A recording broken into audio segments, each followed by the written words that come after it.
Hello student, welcome back. ফিরে আসলাম আমার একটা ক্লাসে। তোমাদের আজকে করাবো সপ্তম শ্রেণী গণিত রায় মার্টিন প্রশ্নবিচিত্রা তৃতীয় পর্যায়ক্রমিক মূল্যায়ন 2025। আজকে যে তোমাদের স্কুলটা নিয়ে এসেছি 5 নাম্বার স্কুল। এর আগের 1 থেকে 4 নাম্বার স্কুল দেওয়া হয়ে গেছে। যারা দেখোনি তোমরা 1 থেকে 4 নাম্বার স্কুল আগে দেখে নাও। তো আজকে আমরা 5 নাম্বার স্কুলটা করাবো। তো চলো আমরা বেশি দেরি করবো না, চলে আসবো আজকের ক্লাসের আমরা প্রথম অঙ্কে। দেখো আমাদের দেখো যে 1 নম্বর অঙ্কটা যে বলেছে এখানে 5:10 = 7:x দেওয়া আছে।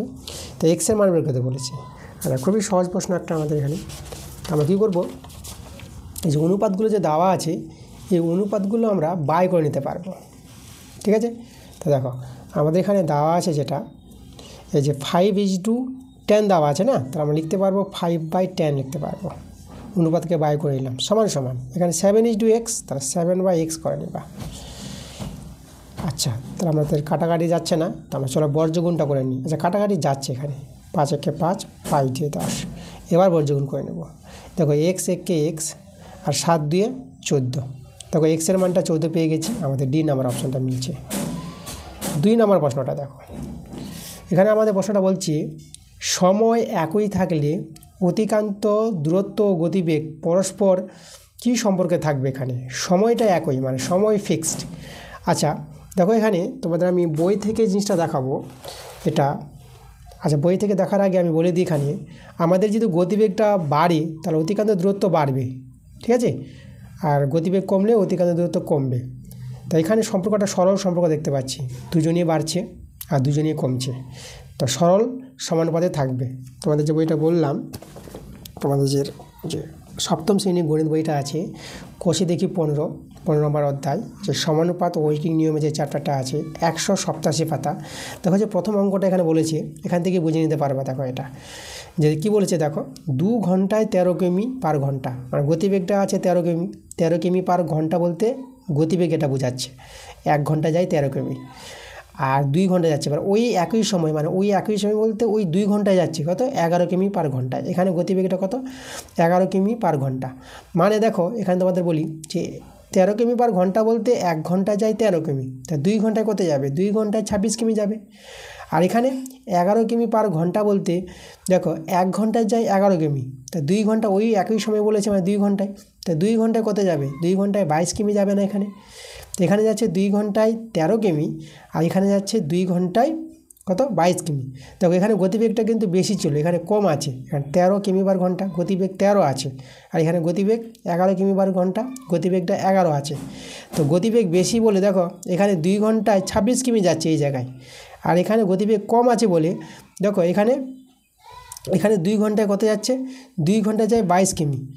দেখো গতিবেগ যখন কম তাহলে অতিক্রান্ত দূরত্ব কমছে, আর গতিবেগ যখন বেশি অতিক্রান্ত দূরত্ব কি আমাদের বাড়বে। এখান থেকে দেখো 11 থেকে গতিবেগ যখন 13 হবে, এখানে অতিক্রান্ত দূরত্ব আমাদের 2 ঘন্টায় কত, 26 কিমি যাচ্ছে। তাহলে এখান থেকে তোমরা বুঝে নেবে যে আমাদের দেখো এখান থেকে আমাদের একটা প্রশ্ন করেছে এখান থেকে সময় স্থির রেখে, এই যে সময়টা একই রাখবে, স্থির রাখবে। তো গতিবেগ ও অতিক্রান্ত দূরত্বের মধ্যে কী সম্পর্ক খুঁজে পাবো, আমরা এখান থেকে সরল সম্পর্ক খুঁজে পাবো। দেখো তাহলে এই প্রশ্নটা থেকে তোমরা বুঝে নিতে পারবে এখানে যে সময় যদি একই থাকে তাহলে অতিক্রান্ত দূরত্ব ও গতিবেগ পরস্পর সরল সমানুপাতিতে থাকবে। অ্যান্সারটা আমাদের এ নাম্বার হবে। তোমাদের দেখবা যে বি নাম্বার অপশানটা এখানে অ্যান্সারটা দিয়েছে তোমাদের এই বইতে, যে রায় মার্টিন প্রশ্নবিচিত্রা বইটা আছে এই বইটা। তো তোমাদের কিন্তু বি নাম্বার অ্যান্সারটা হবে না, এটা হবে আমাদের এ নাম্বার অ্যান্সারটা হবে। চলো এবার আমরা 3 নম্বর প্রশ্নে চলে আসবো।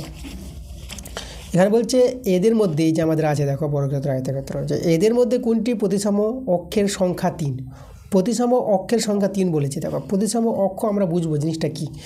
তা প্রথমে আমাদের দিয়েছে বর্গক্ষেত্র, তাহলে বর্গক্ষেত্রের আমরা প্রতিসম অক্ষ বুঝবো।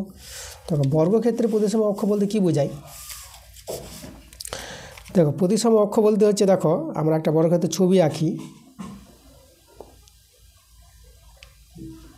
এই যে আমাদের বর্গক্ষেত্র, প্রতিসম অক্ষ বা প্রতিসম রেখা যেটাকে বলা হয়। দেখো আমরা যদি বর্গক্ষেত্রটাকে এই বরাবর যদি তুমি কেটে দাও একদম সমান করে, তাই না, এই যে রেখা একটা পেলাম, একে বলা হয় প্রতিসম অক্ষ বা প্রতিসম রেখা। তো এভাবে কেটে দিলে বর্গক্ষেত্রটা দেখো একই রকম দেখাবে। এই অংশটা একই রকম দেখতে পাবা। তুমি যদি এই বরাবর কাটো, এইভাবে যদি কেটে দাও, তো এইভাবে কাটলেও কিন্তু বর্গক্ষেত্রটাকে একই রকম দেখাবে। তুমি যদি কর্ণ বরাবর কাটো এভাবে, তাহলে এই যে দেখো, তো প্রতিসম অক্ষ এভাবে একটি পাচ্ছি, প্রতিসম অক্ষ আর একটা পেলাম দুটো। কর্ণ বরাবর কাটলেও একই রকম লাগবে বর্গক্ষেত্রটা, এই ভাগটা একই রকম দেখাবে। তাই এটাও একটা প্রতিসম অক্ষ। তুমি এই কর্ণ বরাবর কাটবা, এই বরাবর তুমি কেটে দিবা, তাহলে এইদিকেও কেটে দিলেও তোমাদের দেখবা যে একই রকম বর্গক্ষেত্রটা দেখাবে জিনিসটা। তাহলে প্রতিসম অক্ষ আমরা কিন্তু 4টি পেয়ে যাচ্ছি, কর্ণ বরাবর 2টি পাবা, আর এইভাবে 2টি পেয়ে যাবা। তাহলে এখানে কিন্তু দেখো প্রতিসম অক্ষ সংখ্যা বর্গক্ষেত্রের ক্ষেত্রে 4টি আসছে, 3টি আসছে না। আয়তক্ষেত্র, দেখো আয়তক্ষেত্রটা যদি আমি বলি, প্রতিসম অক্ষ বোঝাবো, ছবি এঁকে তোমাদের বোঝাতে হবে। এই যে আমাদের আয়তক্ষেত্র, দেখো এভাবে তোমরা কাটতে পারবা, একই রকম দেখাবে। এভাবে তোমরা কাটতে পারবা, একই রকম দেখাবে। তুমি যদি কর্ণ বরাবর কাটো এভাবে, তো কর্ণ বরাবর কাটলেও একই রকম দেখাবে দুটো ভাগটা, ঠিক আছে। আর এই ভাগটা যদি কাটো, আচ্ছা এখানে তোমাদের বলে দিই যে কর্ণ বরাবর কাটলে কিন্তু একই রকম দেখাবে না, জিনিসটা একটু আলাদা দেখাবে। দেখো কর্ণ বরাবর হবে না, তাহলে আয়তক্ষেত্রে প্রতিসম অক্ষ কিন্তু 2টি হবে, এভাবে আর এভাবে হবে। এভাবে যদি কাটো, তাহলে এই ভাগটা দেখো, এই ভাগটা কিন্তু একই রকম দেখাবে না, এটা ভিন্ন ধরনের দেখাবে। তোমরা লক্ষ্য করো, দেখো এই জায়গার এই পার্টটা আছে, দেখো এইভাবে আছে, আর এই জায়গার এই দিক পার্টটা আছে, এইভাবে আছে, মিলবে না, দুটো একই রকম দেখাবে না। তো এখানে কিন্তু আমরা আয়তক্ষেত্রের ক্ষেত্রে প্রতিসম যে অক্ষ বা রেখা 2টি পাবো, এইভাবে একই রকম দেখাবে কাটলে, আর এইভাবে একই রকম দেখাবে। সমবাহু ত্রিভুজ দেখো, তাহলে সমবাহু ত্রিভুজটা দেখো, তো আমি একটা সমবাহু ত্রিভুজের ছবি আঁকছি। দেখো ত্রিভুজের ছবিটা দেখো, এভাবে করে ত্রিভুজের ছবিটা হবে। সমবাহু ত্রিভুজ, 3টি বাহু সমান, তো সমবাহু ত্রিভুজের প্রতিসম রেখা দেখো, এইভাবে এই বরাবর যদি একটা অক্ষ দিয়ে যদি কাটো, দিকটা কিন্তু একই রকম দেখাবে, ঠিক আছে। এই বরাবর যদি একটা প্রতিসম অক্ষ দেখো, এই বরাবর যদি কাটা হয় তা একই রকম দেখাবে। আর এই বরাবর দেখো, এই বরাবর যদি তুমি কাটো, তাই না, এই যে একটা অক্ষ প্রতিসম অক্ষ, তা একই রকম দেখাবে ত্রিভুজটাকে। তাহলে সমবাহু ত্রিভুজের ক্ষেত্রে প্রতিসম রেখা বা প্রতিসম অক্ষ কিন্তু 3টি পাবো। প্রতিসম অক্ষ বা প্রতিসম রেখা কী জিনিসটা, মানে এমন একটা রেখা যে এই বরাবর যদি কাটা হয় ত্রিভুজটাকে, সেই ত্রিভুজটার যে 2টি অংশ পাবা, সেই 2টি অংশ কিন্তু একই রকম দেখাবে, হুবহু একই রকম দেখাবে, ঠিক আছে।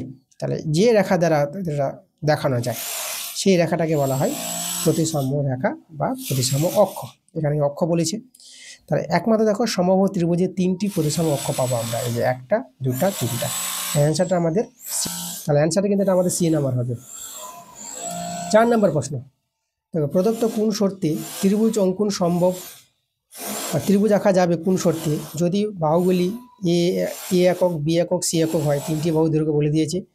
আর বাহুগুলির শর্ত দেখো, এই যে এটা 0-এর চেয়ে বড়, বি আবার এর চেয়ে বড়, সি আছে আবার বি এর চেয়ে বড়, এভাবে শর্ত দিয়েছে। তাহলে আমাদের কোনটা শর্ত স্যাটিসফাই করবে। তাহলে এখানে দেখো তো, আমরা এই যে শর্তটা দেওয়া আছে এখানে,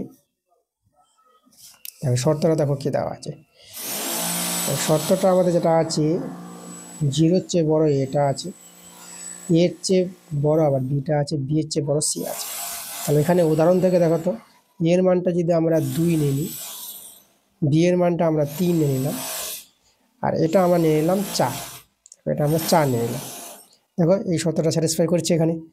তাহলে দেখো তো, এই যে 2টি বাহুর যোগফল, 2 আর 3 যোগ করে আমরা কত পাবো, 5। 5টা দেখো, এই যে 2টি বাহুর যোগফলটা তৃতীয় বাহুর চেয়ে বড় হবে, তখনই ত্রিভুজ আঁকা যাবে।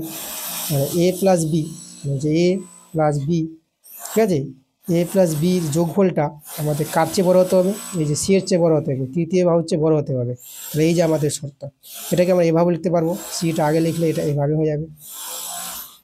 এটাই, এটা মানে যা, এটা মানে তা, মানে এ প্লাস বিটা বড়, এই যে সি এর চেয়ে বড়, আর এটা সি হচ্ছে এ প্লাস বি এর চেয়ে ছোটো, একই কথা, এ প্লাস বিটা সি এর চেয়ে বড়। তো দেখো এটা আমাদের আছে অপশানে, তোমরা দেখতে পাচ্ছ, দেখো ডি নাম্বার অপশানটা, অ্যান্সারটা ডি নাম্বার। এরপরের প্রশ্ন, 5 নম্বর প্রশ্নটা দেখো, এ প্লাস বি হোল স্কোয়ার, এই যে হলো, এটা আমাদের কি হবে, এটা দেখো এখানে তোমাদের বলি, এটা এই যে এ প্লাস বি একক বাহু বিশিষ্ট একটি বর্গক্ষেত্রের ক্ষেত্রফল বোঝাচ্ছে। এ প্লাস বি যেহেতু বাহু হয়, বর্গক্ষেত্রের বাহু দৈর্ঘ্য এ প্লাস বি হলে পরে, তাই না, এই এই যে এত একক বাহু বিশিষ্ট একটি বর্গক্ষেত্রের ক্ষেত্রফল বোঝায় এ প্লাস বি তার হোল স্কোয়ার, তাই তো। আমরা দেখো, আমরা কি জানি, কোনো বর্গক্ষেত্রের বাহু দৈর্ঘ্য যদি এ একক হয়, হ্যাঁ, বর্গক্ষেত্রের বাহু দৈর্ঘ্য এ একক হলে পরে বর্গক্ষেত্রের ক্ষেত্রফল হয় এ স্কোয়ার, বাহুর স্কোয়ার। তাহলে এখানে কোনো বর্গক্ষেত্রের বাহু দৈর্ঘ্য যদি a প্লাস বি হয়, তা তার ক্ষেত্রফল হবে এটা a প্লাস বি তার হোল স্কোয়ার, এটাই বোঝাচ্ছে। এই দেখো একটি বর্গক্ষেত্রের ক্ষেত্রফল এটা বোঝাচ্ছে। তাহলে আমাদের অ্যান্সারটা হবে কত নম্বরটা, আমরা সি নাম্বার অ্যান্সারটা পাবো, অ্যান্সার সি নাম্বার। এবার চলে আসো দুইয়ের প্রশ্নগুলো, শূন্যস্থান টাইপের প্রশ্নগুলো আছে এগুলো।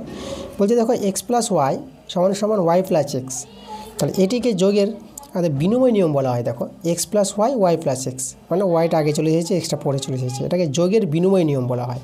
দুটোই সমান হবে, তাহলে এই যে আমাদের এটা হবে যোগের বিনিময়, এখানে তোমরা লিখবা বিনিময়, বিনিময় নিয়ম বলা হয়। মানে জিনিসটা কী বলো তো, 2 + 3 কত হবে 5 হবে না, এটা সমান যা হবে এটা যে 5, তাহলে 3 + 2 এটা তো 5 হবে, তবে এটা লেখা যায় 2 + 3 যা আর 3 + 2 তাই, তাই এটাকে এই যে নিয়মটা এটাকে যোগের বিনিময় নিয়ম। আচ্ছা এরপর দেখো 1 ডেসিমি বাহু বিশিষ্ট বর্গক্ষেত্রের ক্ষেত্রফল ড্যাশ বর্গ সেমি কত হবে। দেখো 1 ডেসিমি বাহু বিশিষ্ট বর্গক্ষেত্রের ক্ষেত্রফল জানতে চেয়েছে, তো বর্গক্ষেত্রের বাহু দৈর্ঘ্য জানা থাকলে ক্ষেত্রফল পেয়ে যাবো। কিন্তু এখানে দেখো এটা ডেসিমিতে আছে, এটা বর্গ সেমিতে আছে, মানে সেমি আছে। তা আমরা করবো কি, এই যে ডেসিমিকে সেমি করে নিব, তখন আমরা বর্গ সেমি দিয়ে আমার অ্যান্সারটা চলে আসবে আমাদের। দেখো ডেসিমি থেকে সেমিতে আমাদের যেতে হবে, তাহলে এখানে তোমাদের জানতে হবে ম্যাট্রিক পদ্ধতি জানতে হবে। তো ম্যাট্রিক পদ্ধতি আমরা কি জানি, আমাদের যদি দেখাই, প্রথম যে সবচেয়ে বড় হয় কিমি, কিমি, কিমির পর হয় হেমি, যাকে হেক্টোমিটার বলা হয়, কিমি হেমি, তারপর হচ্ছে ডেকামিটার, এই যে ডেকা লিখলাম সংক্ষেপে লিখছি, কিমি হেমি ডেকা, তারপরে হবে কি, তারপর হয় মিটার, এই যে এটা মিটার মি, এই যে মি থেকে মিটার বললাম, এই যে কিমি হেমি ডেকা মিটার, তারপরে হবে ডেসিমিটার, এই যে ডেসিমি, এই যে ডেসি লিখে দিলাম আমরা সংক্ষেপে লিখি, কিমি হেমি ডেকা মিটার ডেসিমি, ডেসিমির পর হয় সেমি, সেন্টিমিটার যেটাকে বলা হয়, ঠিক আছে, ডেসিমিটার, এই যে সেন্টিমিটার সেমি, আর একটা হয় আমাদের মিলিমিটার, এই যে মিলিমি যেটাকে বলা হয়। তো এই যে বড় থেকে ছোট, তা আমাদের করতে বলেছে এখানে কি, এই যে ডেসিমিকে করব সেমি, ডেসিমি, এই যে আমাদের আছে ডেসিমি আর এই যে সেমি, ডেসিমি বড় সেমি ছোট, তাহলে একটা ঘর, তাহলে এদের মধ্যে পার্থক্য 10, ঠিক আছে। তো দেখো এই যে বড়কে ছোট করবা, ডেসিমিকে তুমি সেমি করবা, তাহলে এই যে ডেসিমিকে 10 দিয়ে গুণ করতে হবে, তাহলে 1 ডেসিমি সমান সমান কত সেমি, আমরা লিখব 1 ডেসিমি, 1 ডেসিমি সমান সমান 1কে 10 দিয়ে গুণ করে নিবা, সেটা সেমি হয়ে যাবে, সেমি, তাহলে এটা কত আসবে আমাদের 10 সেমি, এই যে 1 ডেসিমি সমান সমান 10 সেমি। তাহলে বর্গক্ষেত্রের বাহু দৈর্ঘ্য যদি 10 সেমি হয়, আচ্ছা পাশের বাড়িতে মিস্ত্রি কাজ চলছে বলে একটা আওয়াজ আসছে, তো যাই হোক, তাহলে এখানে দেখো আমাদের এখানে যে করে দিয়েছি আমরা, দেখো 1 ডেসিমি সমান সমান 10 সেমি, তাহলে আমাদের বর্গক্ষেত্রের বাহু দৈর্ঘ্য পেয়ে গেলাম এখন কত, বর্গক্ষেত্রের বাহু দৈর্ঘ্য 10 সেমি, তাহলে বর্গক্ষেত্রের ক্ষেত্রফল কত হবে, দেখো বর্গক্ষেত্রের ক্ষেত্রফল পাওয়ার জন্য আমরা কী জানি, বাহুর স্কোয়ার, বাহু স্কোয়ার বলতে 10 × 10, ঠিক আছে, এই যে আমাদের হয়ে যাবে 100 বর্গ সেমি, 100 বর্গ সেমি, এটাই আমাদের অ্যান্সার। তাহলে এখানে আমাদের 100 বসবে, এই 1 ডেসিমিকে শুধু আমাদের সেমি করে নিতে হবে, 1 ডেসিমি সমান সমান 10 সেমি, আর 10 সেমি যদি বাহু দৈর্ঘ্য হয়, তা 10 × 10 মানে 100 বর্গ সেমি হয়ে যাবে আমাদের বর্গক্ষেত্রের ক্ষেত্রফল। চলে এসো 3 নম্বর প্রশ্নে, একটি ত্রিভুজের দুটি কোণের প্রতিটি 60 ডিগ্রি হলে বাহুভেদে ত্রিভুজটি হবে কীরকম ত্রিভুজ। দেখো আমাদের এই যে এখানে বলেছি একটা ত্রিভুজের দুটি কোণের মান, এই যে আমাদের দেখো ত্রিভুজটা, আমাদের ত্রিভুজের দুটি কোণের মান, ধর এই কোণটা 60 ডিগ্রি দেওয়া আছে আর এই কোণটাও 60 ডিগ্রি দেওয়া আছে, তা কোনো ত্রিভুজের দুটি কোণের মান দেওয়া থাকলে আমরা 3 নম্বর কোণটা পেয়ে যাব। দেখো কী করে পাবো, 3টি কোণের যোগফল 180 ডিগ্রি, এই দুটো কোণের যোগফল, এই দুটো কোণের যোগ করে 120 ডিগ্রি পেয়ে যাবা, আর 120 ডিগ্রি আর 180 ডিগ্রি থেকে 120 ডিগ্রি বিয়োগ করো এই দুটো কোণের যোগফলটা, তখনই পেয়ে যাবে এই কোণটা। তাহলে 180 ডিগ্রি থেকে 120 ডিগ্রি যদি বিয়োগ করো, তাহলে এটা কিন্তু 60 ডিগ্রি পেয়ে যাবা। মানে তোমাদের জানতে হবে যে কোনো ত্রিভুজের দুটি কোণ যদি 60 ডিগ্রি করে থাকে, তা 3 নম্বর কোণটাও 60 ডিগ্রি হবে। আর এখন একটি ত্রিভুজের 3টি কোণ সমান 60 ডিগ্রি করে, তাহলে সেই ত্রিভুজটাকে আমরা বাহুভেদী সমবাহু ত্রিভুজ বলবো। তো এটা হবে আমাদের সমবাহু ত্রিভুজ, সমবাহু ত্রিভুজ। 4 নম্বর প্রশ্ন, যে সামুদ্রিকের একটি কোণের পরিমাপ 90 ডিগ্রি তাকে কি বলা হয়? তাকে আয়তক্ষেত্র বলা হয়। এই যে আমাদের দেখো আয়তক্ষেত্র যেটা এই যে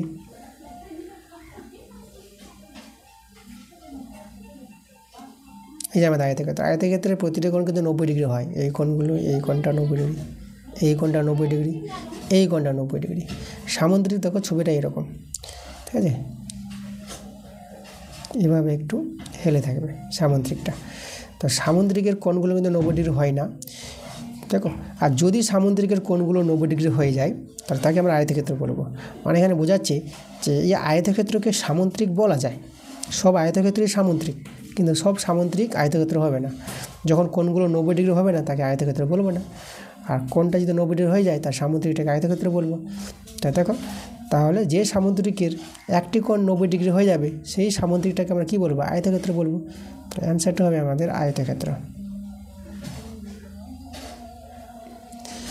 5 প্রশ্ন দেখো, a⁻0 = 1 হওয়ার শর্তটি হলো। দেখো এখানে যে শর্তটি হবে, আমরা যদি শর্তটি তৈরি করি তাহলে শর্তটি এভাবে তৈরি করতে পারবো। দেখো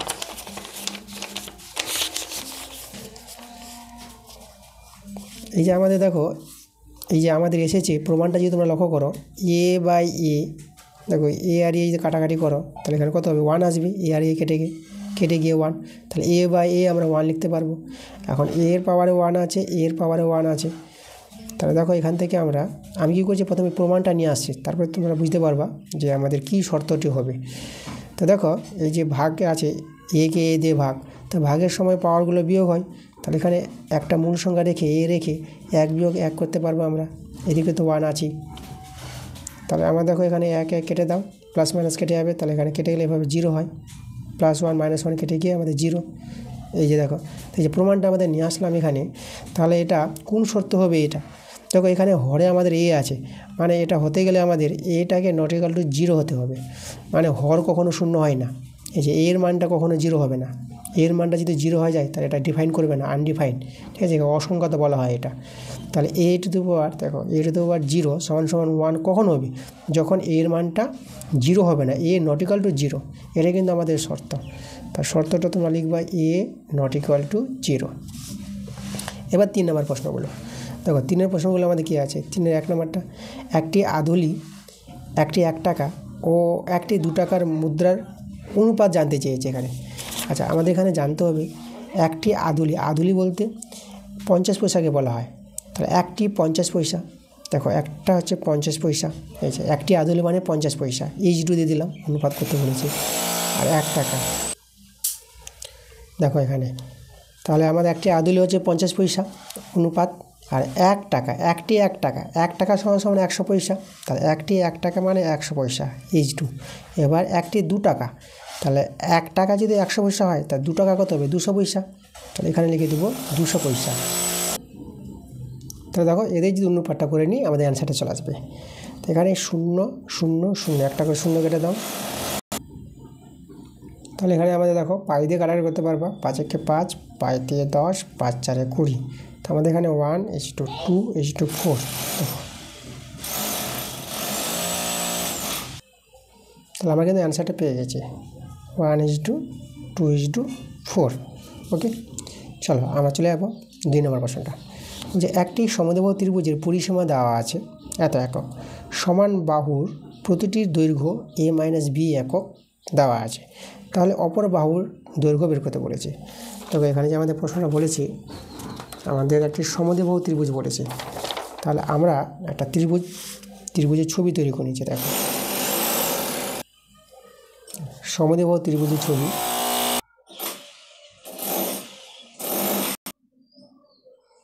দেখো সমদ্বিবাহু ত্রিভুজের ছবিটা আমরা এইভাবে করে এভাবে আমরা এঁকে নেব। এখানে পরিসীমা দেওয়া আছে বলতে ত্রিভুজের 3টি বাহুর সমষ্টি কিন্তু দেওয়া আছে এটা। আর সমান বাহু, সমান আমরা দেখো এটা a, এটা b, c, আমরা যে a বাহু আর a বাহু সমান নিলাম, মানে ab = ac, এদের দৈর্ঘ্য দেওয়া আছে a - b দেওয়া আছে। এখন দেখো, এখন যে 3 নম্বর বাহুটা bc, এটাকে ধরে নিলাম আমরা x ধরে নিলাম, এই যে bcটা। তাহলে bcটা যদি x হয় তাহলে দেখো পরিসীমা বলতে কি জানি আমরা, ab + ac + bc। এই যে পরিসীমা, 3টে বাহুর যোগফলটাকে পরিসীমা বলা হয়। তাই পরিসীমা কিন্তু দেওয়া আছে আমাদের 3a মাইনাস 4b। এই যে পরিসীমা, এটা তিনটে বহুর যোগফলকে পরিসীমা বলা হয়। তা চলো তো আমরা দেখো এ বির মান জানা আছে, এ বির মান হচ্ছে a মাইনাস বি, আর এসির মান হচ্ছে a মাইনাস বি, দুটো বাহু সমান, প্লাস a মাইনাস বি, এসির মান বসিয়ে দিলাম। আর বিসির মানটা আমরা এক্স ধরে নিয়েছি, তাই বিসির জায়গায় এক্স লিখে দিলাম। এই এক্সের মান বের করতে হবে, বা এখানে আমরা বিসিও লিখতে পারতাম, কোনো অসুবিধা নাই। 3a মাইনাস 4b এদিকে আছে।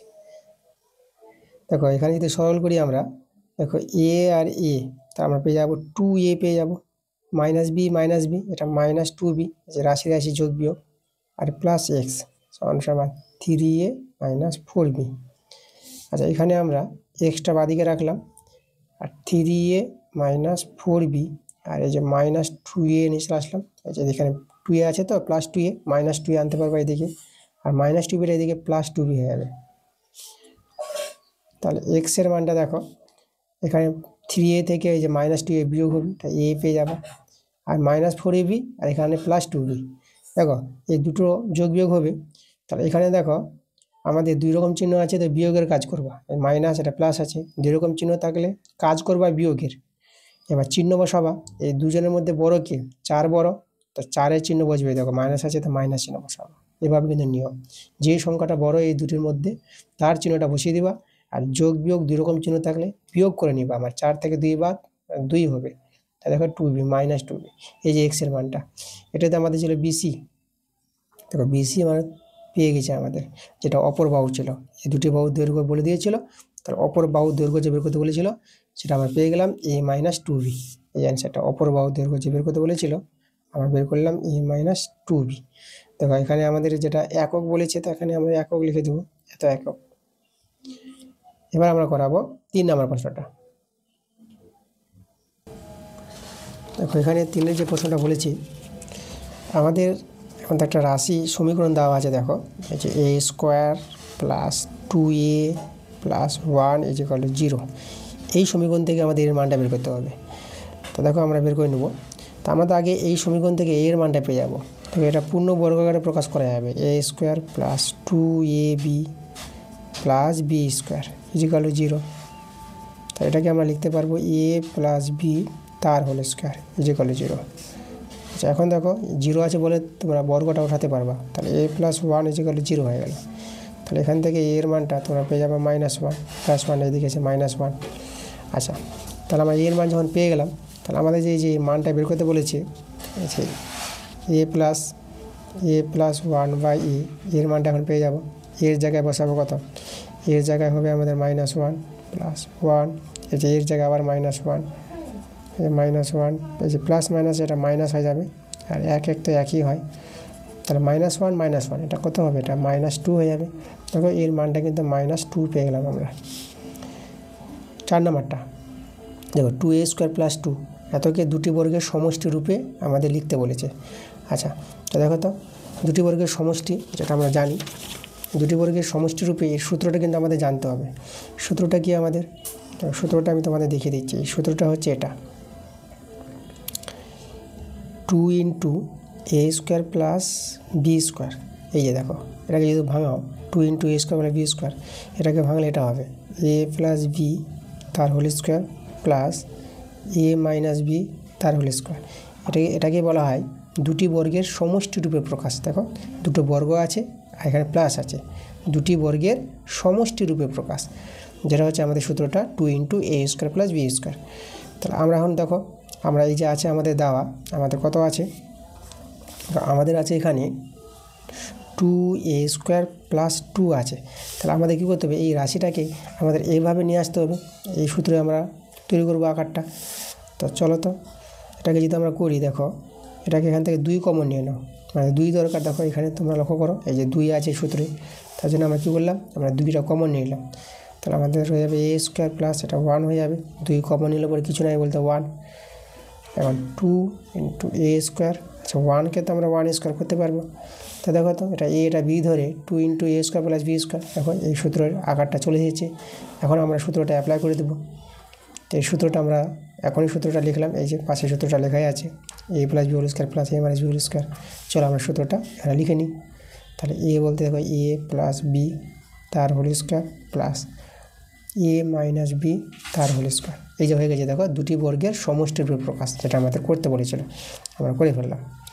এবার 5 প্রশ্নটা, এবার 5 প্রশ্নটা আমাদের কী বলেছে, একটু ভালো প্রশ্ন। তো আমাদের বলেছে এক্সকে দুটি বর্গের অন্তরূপে প্রকাশ। দুটি বর্গের অন্তরূপে প্রকাশের সূত্রটা আগে কিন্তু জানতে হবে, সেটা হচ্ছে আমাদের এ বির সূত্র। তাহলে এ বি সমান সমান, দেখো এ বির সূত্রটা তোমরা জানবা এ প্লাস বি বাই 2 তার whole square minus A minus B by 2 তার হোল স্কোয়ার। ঠিক আছে, এই যে এটাকে বলা হয় দুটি বর্গের অন্তররূপে প্রকাশ, যেটা আমাদের এ বির সূত্র। তাহলে এখানে যে আমাদের দেখো এক্স আছে, তো এক্সকে দেখো তো আমরা এক্সকে আমরা লিখতে পারবো এক্স ইন্টু 1, এই যে এটা এ এটা বি, কারণ 1 করলাম এই জন্য তো 1 করা যাবে, এক্স আর 1 গুণ করে এক্সই পাবা, তো এটা লিখতে পারবো তোমরা। তো এটা এ এটা বি ধরে এই সূত্রটা আমরা অ্যাপ্লাই করতে পারবো। তবে এই সূত্র যে অ্যাপ্লাই করে দাও, তাহলে এখন এ হচ্ছে এক্স, বি হচ্ছে 1, তাহলে এক্স প্লাস 1 বাই 2 তার whole square minus x minus 1 by 2 তার হোল স্কোয়ার। দেখো এই যে এক্সকে দুটি বর্গের অন্তরূপে প্রকাশ আমরা করে নিয়েছি, এটা কিন্তু আমাদের অ্যান্সার।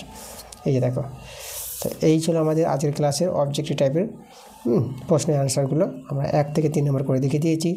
বড় প্রশ্নগুলো তোমাদের দেখবা যে বই থেকে বেশি আছে, আর বইয়ের অঙ্ক আমি তোমাদের করাবো। তোমাদের যে সপ্তম শ্রেণীর গণিত বইটা আছে টেক্সট বুক, সেই টেক্সট বুক থেকে তোমাদের ক্লাস দেবো আমি। তো কোনো চিন্তা করার দরকার নাই, বড় প্রশ্ন আমার কাছে পেয়ে যাবা বই থেকে, কারণ বড় প্রশ্নগুলো সব বই থেকেই কমন দেয়। তো এই ছিল আমাদের আজকের ক্লাসের দেখো অবজেক্টিভ টাইপের প্রশ্নগুলো, 1, 2, 3 প্রশ্নগুলো করে দিয়েছি। তোমাদের ক্লাসটা যদি ভালো লাগে ক্লাসগুলো অবশ্যই তোমরা শেয়ার করবা বন্ধুদের কাছে বেশি বেশি করে, এবং ভিডিওগুলোতে লাইক তোমরা করবা। এবং যারা নতুন আছো এখনও পর্যন্ত যারা আমার চ্যানেলটাকে সাবস্ক্রাইব করে নি, তোমরা তাড়াতাড়ি করে আমার চ্যানেলটাকে সাবস্ক্রাইব করে নেবো আমার এরকম ক্লাস পাওয়ার জন্য। তো তোমাদের সঙ্গে আবার কথা হবে পরের পার্টে, মানে পরের স্কুলে। আজ স্কুল যে পাশ দেখালাম 6 নম্বর স্কুল, তোমাদের তাড়াতাড়ি চলে আসবে। ঠিক আছে, তোমরা সবাই ভালো থেকো।